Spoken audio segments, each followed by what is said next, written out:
J'ai regardé Lost pour la première fois de ma vie.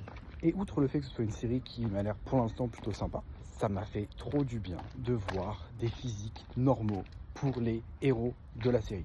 Et sérieusement, ça fait trop du bien de pouvoir se dire « Ouais, j'adore ce personnage-là, pas pour son physique extraordinaire, mais plutôt pour ses valeurs, pour sa manière de communiquer, pour sa manière de protéger le groupe, etc. » Parce qu'à l'heure d'aujourd'hui, en fait, quand tu vas au cinéma, tous les mecs sont bodybuildés.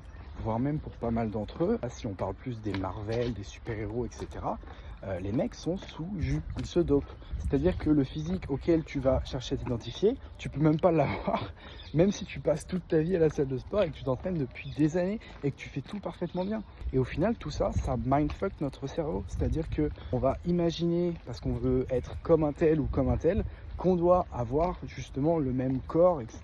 Alors que bah non, en fait, naturellement, techniquement, tu peux pas avoir le même corps que Thor ou Wolverine par exemple, surtout quand tu vois l'âge que Hugh Jackman il a. Donc voilà, juste cette petite vidéo pour vous dire que bah, si vous vous sentez pas très bien dans votre corps parce que vous avez l'impression que c'est pas assez, allez regarder des séries des années 2000, allez regarder Prison Break, allez regarder Lost, allez regarder Sons of Anarchy.